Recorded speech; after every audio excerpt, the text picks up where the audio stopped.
Good evening, everyone. It's great to see some new friends and old friends. Thank you for coming out tonight for this second installment in our Pursuits of Knowledge conversation series, feasts of ideas and wine and food and hospitality activating Monticello's courtyard at night. Tonight's very special installment, as I said, is the second in a series. November 12th is the third, where Dr. Lindsay Chervinsky will discuss making the presidency. And then on December 17th, Professor Alan Guelzo will talk about Jefferson's Lincoln's Jefferson. Works better that way. And we'll have news about the spring series coming soon. So I'm Jane Kamensky. I'm the president of the Thomas Jefferson Foundation. I'm delighted to welcome all of you. You'll have the privilege to hear from a pillar of our community through her work with the Virginia Humanities, as well as a debut novelist, Kalela Williams, and to welcome back as Ms. Williams's interlocutor, Jocelyn Johnson. In just a few minutes, they'll engage in discussion about Williams's riveting new novel, Tangleroot, set in the fictional town of Magnolia, Virginia, and its venerable and mysterious college, Stonepost. It's a story of historical discovery, a genealogical mystery that probes the way a still living past remains entangled with the present. Isn't inheritance wonderful? The story's villain sings songs to our heroine about her dressmaking talents. Williams shows that the answer to whether inheritance is wonderful is always yes and no. As the wise young protagonist Noni says, talking about history isn't about piling blame on you for what your ancestors did way down the line. It's thinking about our actions and our choices in our own times, a line that I would love to adopt for Monticello as a whole. As a novel of legacy and becoming, Tangleroot is also a coming-of-age story in which our heroine Noni, short for Sophronia, struggles to step into her own light and out of the shadow of her mother, the aptly named Radiance. Radiance casts a big shadow. I've made it sound ponderous, but Tangleroot is also a whole lot of fun. Part academic farce, part fond regional satire. Magnolia's stores include the gift shop called Gone with the Wind Chimes. Part love story. If one of our biggest civic goals at Monticello and beyond is to hook young people on history, Tangleroot offers an answer. As a sometime historical novelist myself, I would love to bang on about fiction as a form of truth-seeking. But my job is briefly to introduce our speakers and then to get out of the way. So without further ado, Ms. Kalela Williams is an author, a proud auntie, I will not say cat mama, and a history enthusiast.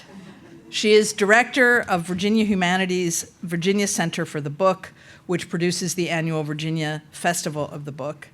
And she previously worked in literary and historical public programming in Philadelphia for more than a decade. She's originally from Atlanta and now calls the Central Virginia town of Staunton home, where she and her partner run a community arts organization, the Off Center. Tangleroot is her debut novel. Jocelyn Nicole Johnson is the author of My Monticello, a fictional debut that was called a masterly feat by the New York Times and recommended as number 3 on Time Magazine's Best Fiction Books of the Year. My Monticello was also a winner of the Library of Virginia Fiction Award, the Weatherford Award, the Balcones Fiction Prize, as well as a finalist for the National Books Critics Circle Award, an LA Times Prize, Penn Faulkner Fiction Award, ... and others. Her short story, Control Negro, was anthologized in Best American Short Stories, guest edited by Roxane Gay, and read live by LeVar Burton, an American hero. Johnson has been a fellow at Tin House, at Hedgebrook, and at the Virginia Center for the Creative Arts. a veteran public school art teacher in Virginia for 20 years. She lives and writes in Charlottesville, making it both a living and a haunted place in her fantastic book. So I would love to welcome you both to the stage, hear you talk to each other, and then we'll have time for questions from the audience after you're done. Thank you.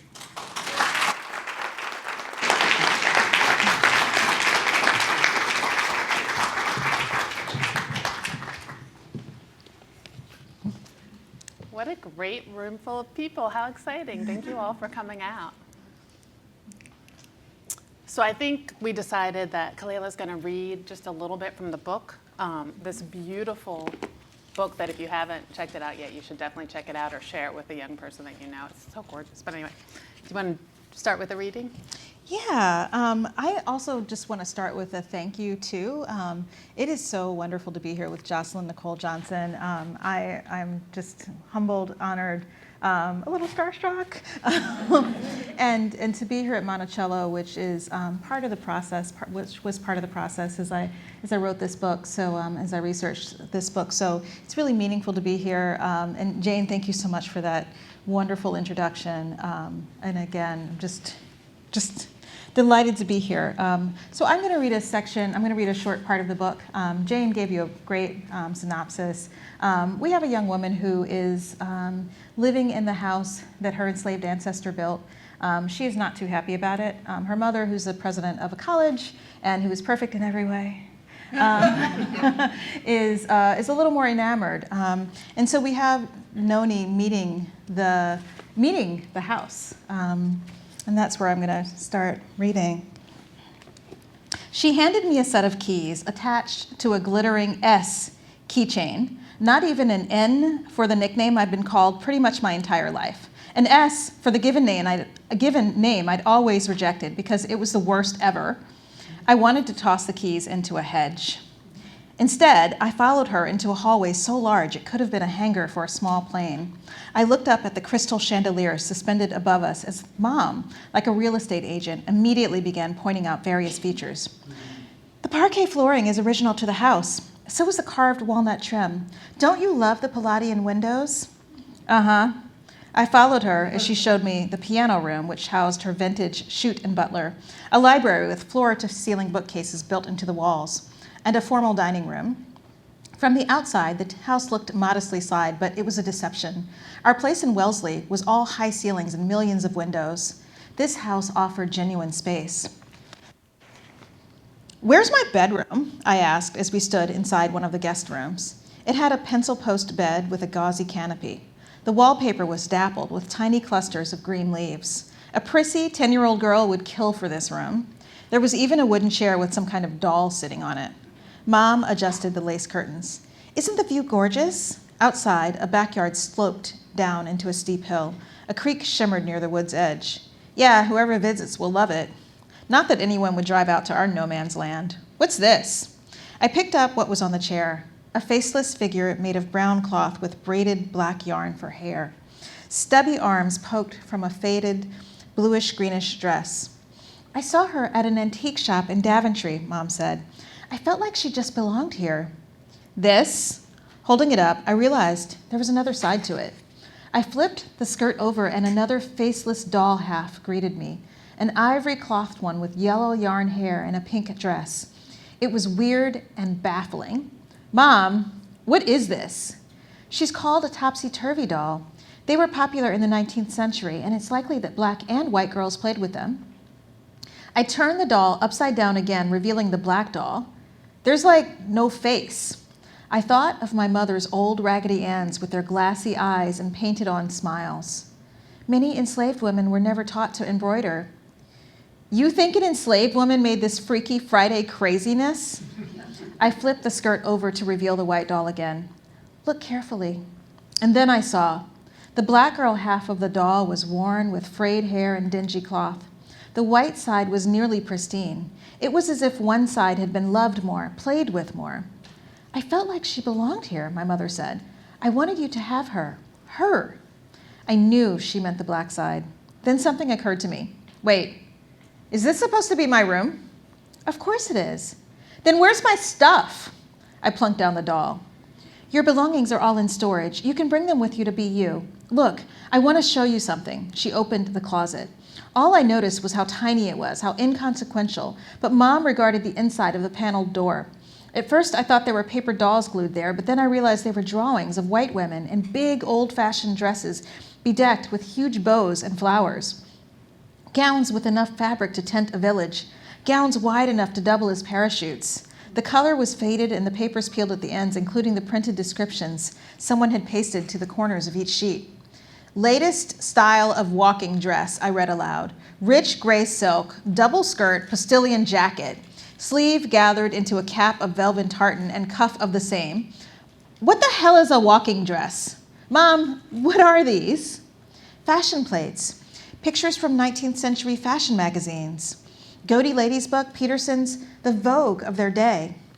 I sneered at one of the drawings. Oh, look, here's a riding dress. Is that different from a sitting dress or a standing dress? Is there a pooping dress? She folded her arms. You're into fashion. I thought you would like this room. And a teenaged girl lived here, you know. A white girl. She pasted those pictures. And you know who else may have slept here? I shrugged. A black girl. A girl her age. Your age. We know the white people here had a young maid, and sometimes servants slept in their enslaver's bedroom floor, like dogs.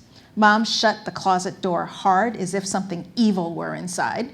So you're taking this room, you're sleeping in this antique bed, and everything this white girl had is yours. It is yours. I rolled my eyes. She tossed me a sharp glare. You can't appreciate anything, can you? Not even reclaiming what was taken from you. The only things I wanted to reclaim were my suede curtains, my satin leopard print sheets, my black lights strung along the walls. Maybe I sounded a bit like a jerk, so I tried to dial it back. This really isn't my style, and I just like my stuff back. Your bedroom in Wellesley looked like the champagne room of a strip club, Mom snapped. Do you think I'd decorate a historic home with lava lamps? Grow up, Noni, will you? She stalked out of the room, leaving me there.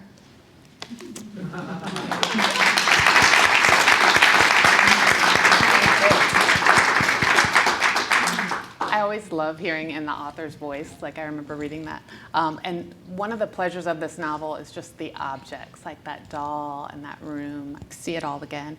But I want to start with, to my mind, the story, as Jane so beautifully was saying, is kind of this untangling of family history.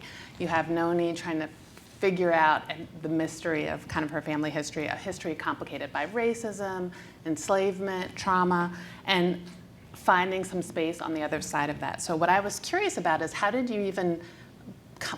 when did you come to this story? Like, what was the seed of the story for you?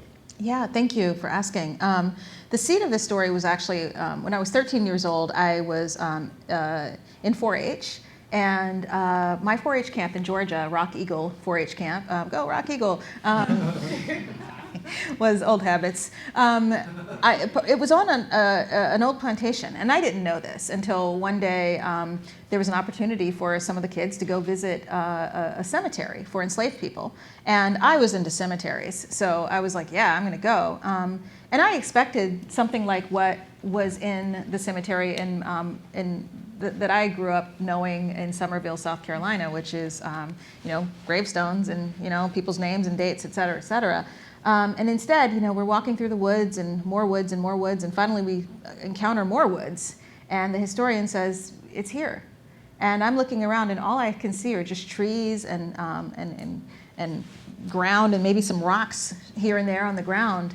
And I'm thinking, where is the cemetery? And then it occurred to me that even though I was 13 years old, and I knew that enslaved people were not taught to read and write, and that it was illegal in many cases, and especially in the South, and especially in Georgia. But I thought that somebody would have carved tombstones for the people who spent their entire lives laboring on that property. And it was the most devastating experience to realize that no one ever did.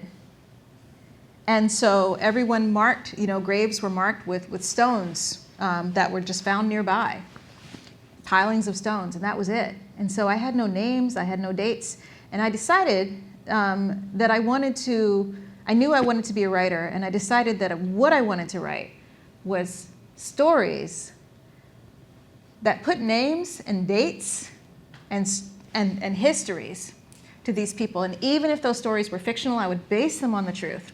So I'm 13 years old. What do you do with that? And then as I get older, I'm still into cemeteries. One day I come across a gravestone of a young woman, a white woman, who was buried with a baby. And I wondered about her story.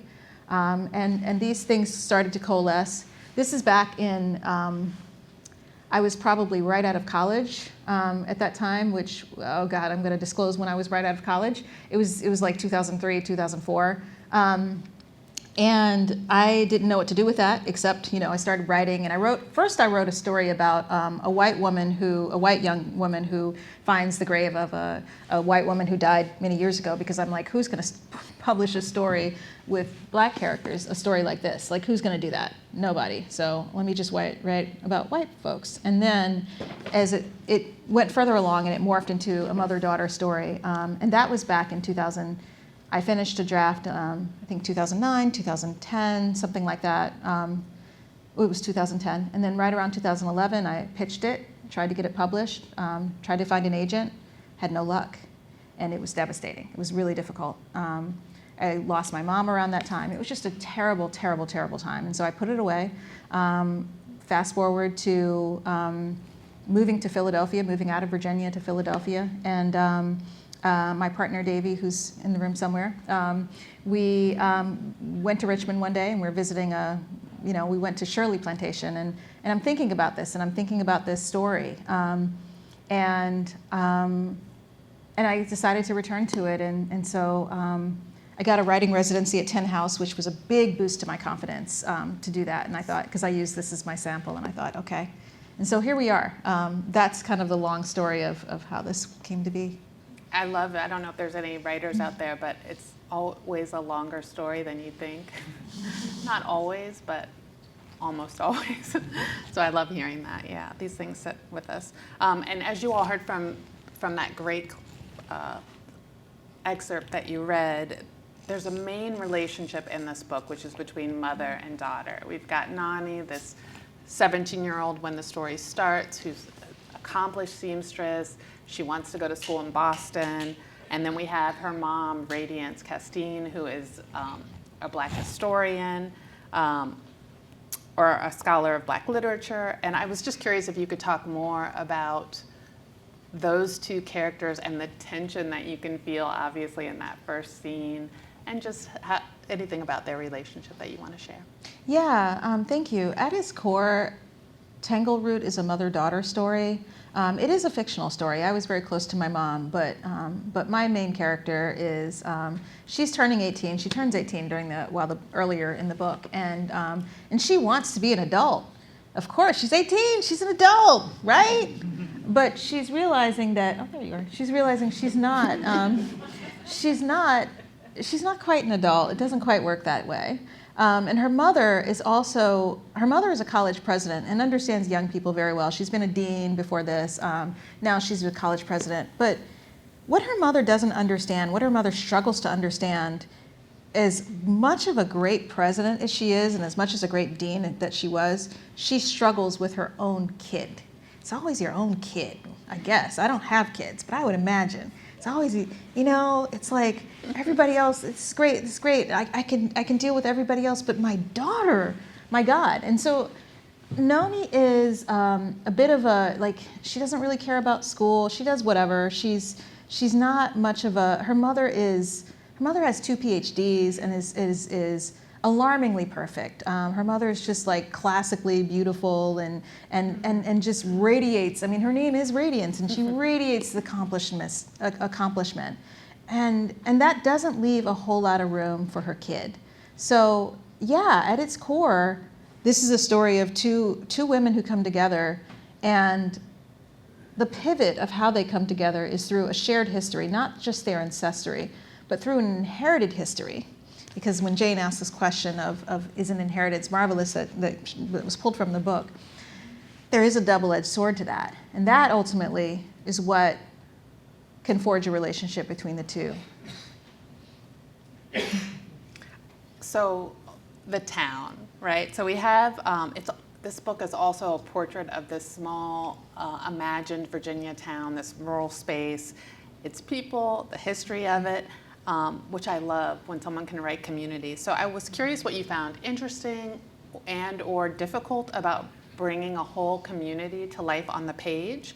And what did you want to explore through making a community kind of a character? Because it's pretty broad. You really bring a lot of characters to life. Thank you. I had a lot of fun writing Magnolia, Virginia, which is just described as it's a fictional town. It's in central Virginia. I don't say what county it's in.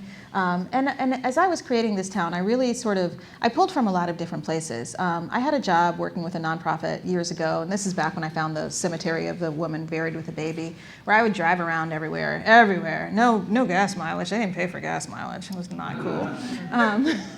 I drive around everywhere to now, but they pay for my mileage. So, but I'd be driving through the hinterlands of wherever, and every place you go, there's always every town has a character. Even Livingston, which is not an actual town, it's a municipality. It's not like it's a census-designated place. But I created Magnolia from Livingston, Orange County, Madison County, Charlottesville, good old Charlottesville, of course, Lynchburg, Farmville, and then I created a little neighboring town called Daventry. That was more imprinted on Stanton, which is where I live now. And then I created a fictional community called The Gather, which was a historically black community, which I mostly modeled off of Uniontown near Stanton, what was formerly Uniontown, and still is. And I also pulled in history from like Vinegar Hill, from other erased black communities in Virginia and elsewhere. And so, it was kind of actually, in a way, because you're creating a town, it's kind of fun. You can make it a character.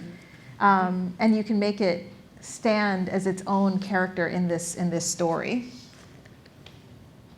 I like hearing all the specific places. There's always that identification, which is fun. So as we also heard early in this novel, the 17-year-old Noni finds this grave, as you did in real life, of this young white woman and the daughter of a slave-owning couple. And she starts this secret research because her mom really would only want her to research, the black people in the area. So she starts her own secret research to try to uncover who this person was. She goes to online archives. She goes to library in Richmond. She reads transcripts of an interview, a found journal, a narrative from an enslaved person, which is really clever because it broadens the view of the novel outside of Noni's voice, because we get to read these other voices, which you did really, really well, which is hard to do. And I know that you did all this research to make this book, including here at Monticello. And so I was curious, what was your research process like, and how did the research you did impact the story?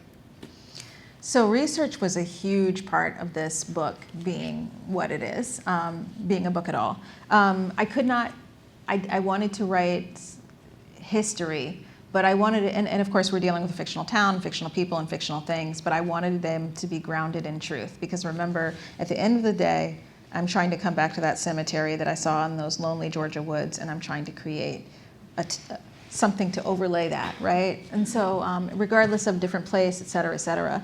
And so part of that was creating the house. That the house is the house on Tangleroot. Tangleroot, of course, is the name of the plantation. The plantation, of course, is the land, not the house, right? Same with Monticello.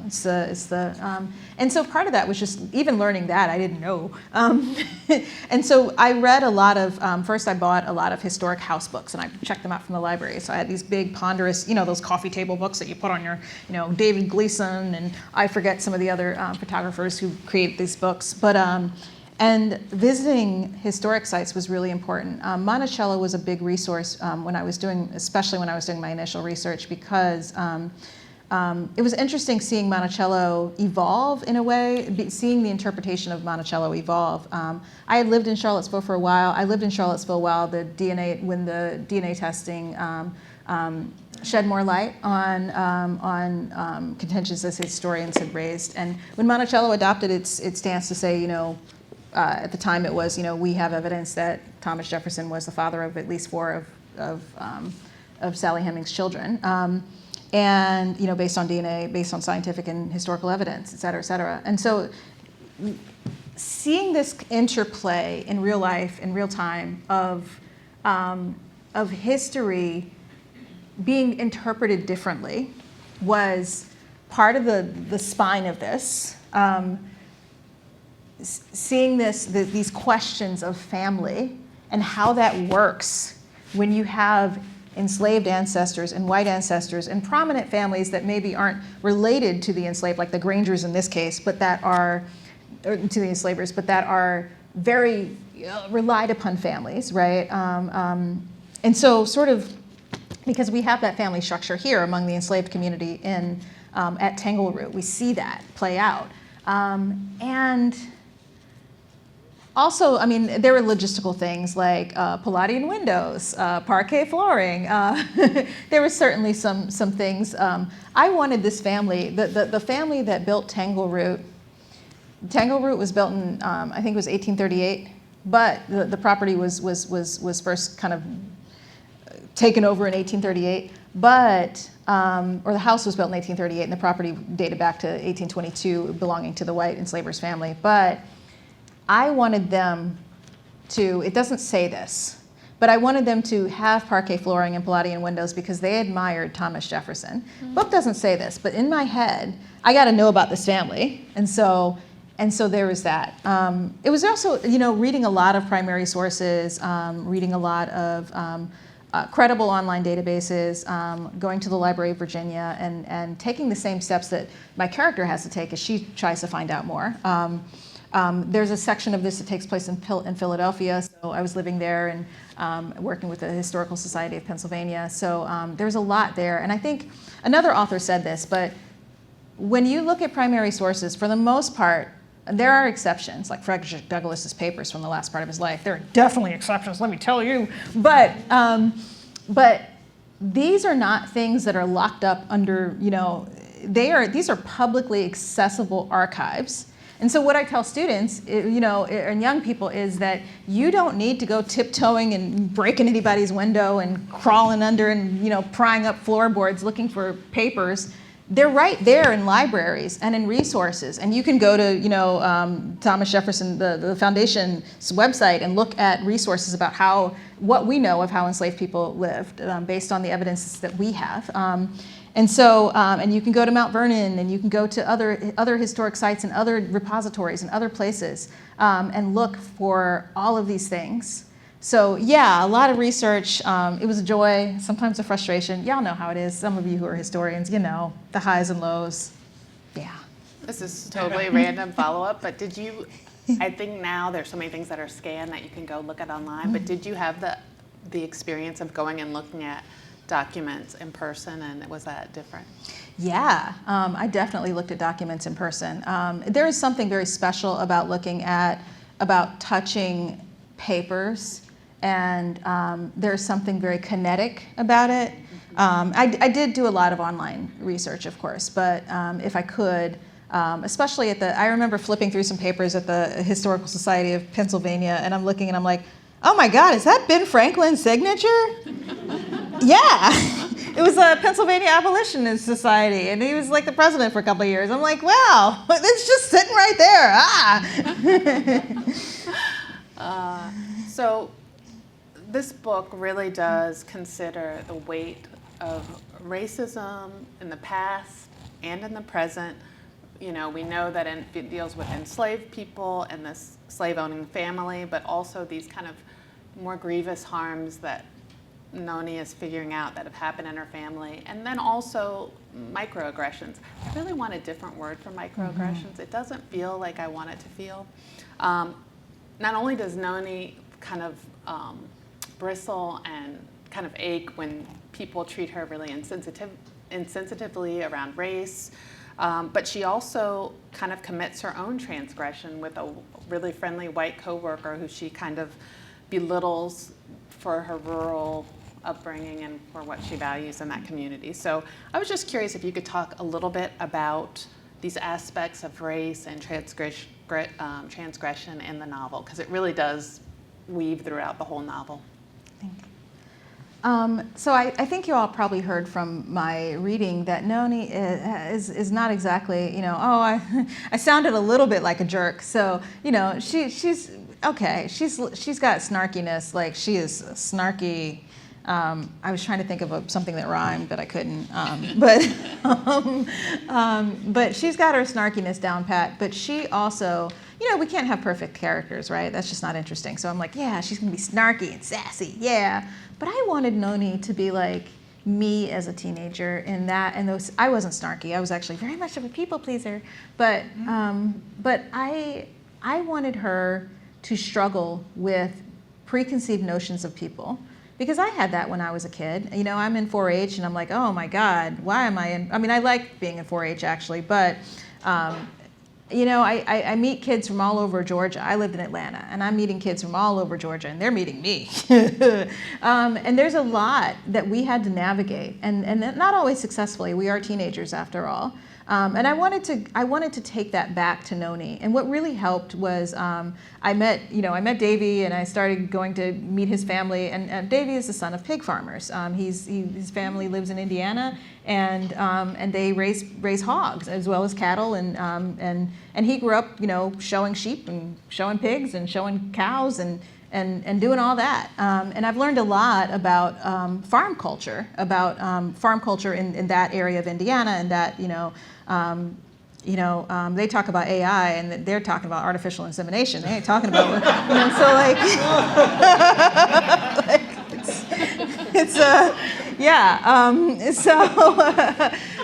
and I wanted Noni to sort of like understand. I wanted her to struggle with meeting people from different cultures, and I wanted her to make a mistake, and she makes a very grievous mistake, and then she makes another mistake on top of that mistake, and she struggles to get it right, just as other people struggle to get it right with her.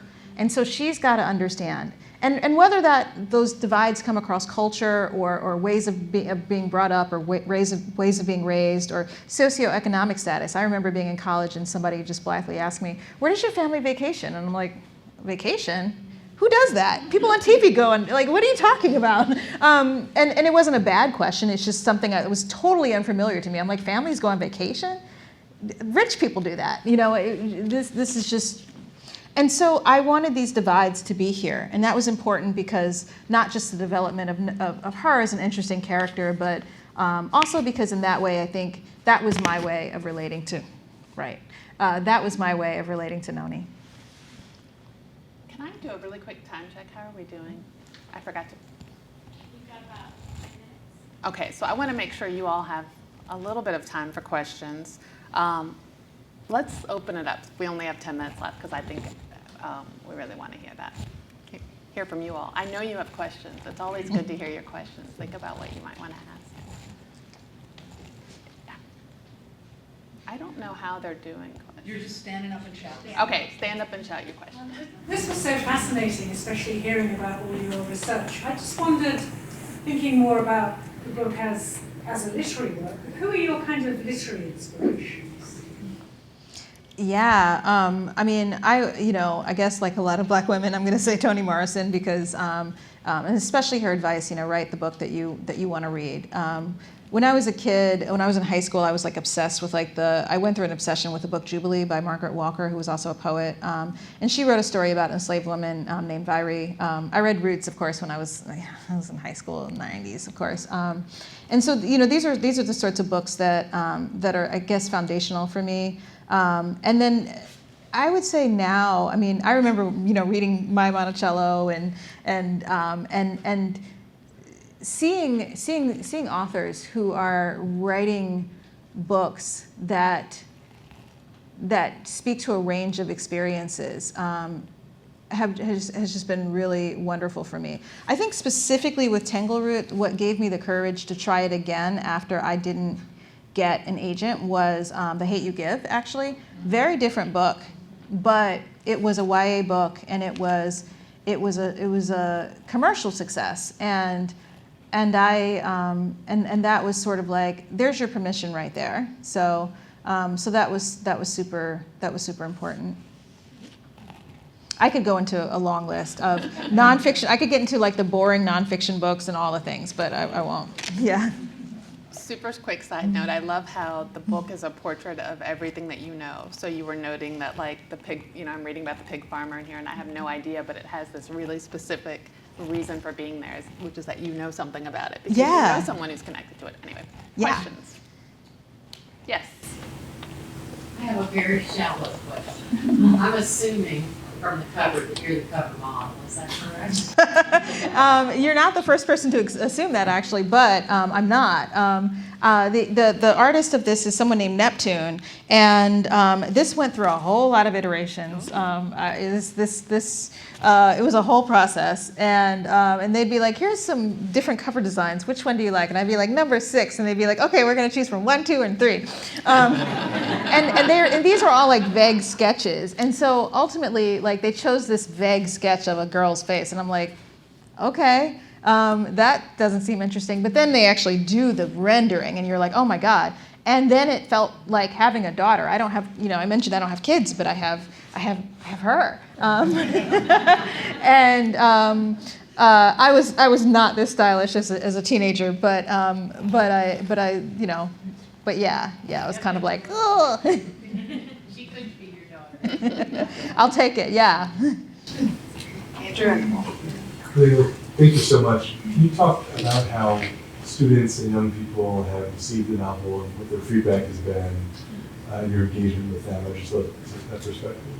Yeah, so I do my first big school visit in a couple of weeks. And so far my interactions because the book launched, hit shelves on October 15th. So I haven't had a whole lot of first person interpretation with kids in person yet. I've done some online stuff, et cetera, et cetera. I have done a lot of conferences with, over the summer they sent me to a couple places, a few places, to do, bookseller conferences and librarian conferences, things like that. So, so far it's been really good. I did have, I will say the launch event in Stanton for this featured 2 young poets who opened the night with poetry, their own original poetry, and that work speaking to identity. So I'm excited. I'm excited to go to Appomattox High School in a couple of weeks and go to some other schools and talk to some other young people and get more perspective. Let me squeeze in one last question. She was waiting. Hi. So my question is sort of around self-care in the process of writing and researching such a deep book, and sort of like you grew the book, but in a way I imagine that the process of writing and researching grew you in ways that maybe you even didn't anticipate. So some in there is what I'm Thank you. It is a big question, but it's an important question. Thank you, Catherine. I think that this was a really hard, self-care. Woo. I have a full-time job. I have a pretty busy job. And so there was certainly during revisions of this, which took place last summer. I almost went crazy. David could tell you I was just kind of like, and he was gone for half of the summer. He had a theater thing in Philadelphia for half the summer. So was that Indonesia? I don't remember. But anyway, he was gone. But I was still just sort of like, I don't know how I can do this, because you do the book, you do a manuscript, you send it to an agent.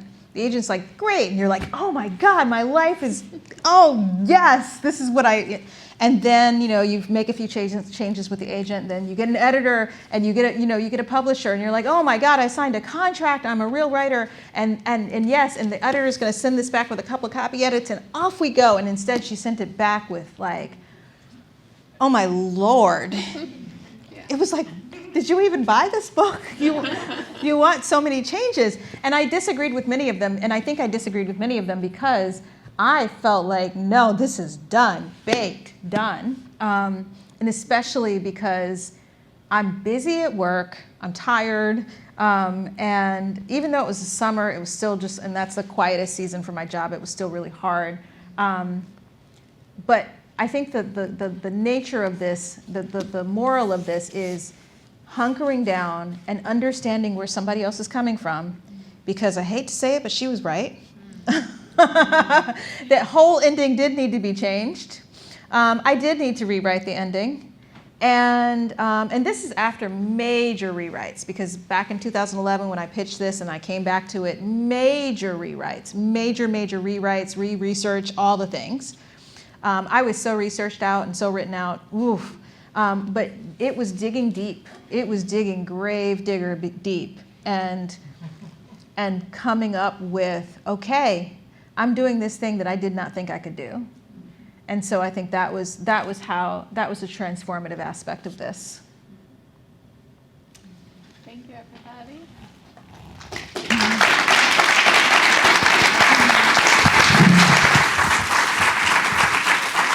I want to thank you both. I think this is a night that you're going to remember. We saw Kalela Williams with her debut novel 2 weeks after it was published. This was really special. Thank you. Kalela and I hope Jocelyn are signing books across the way in the shop, which is open for a while after we break up. Come back on November 12th and hear Lindsay Travinsky talk about John Adams and the making of a president. Thank you for bringing just a thrilling, joyful, exciting discussion to us tonight.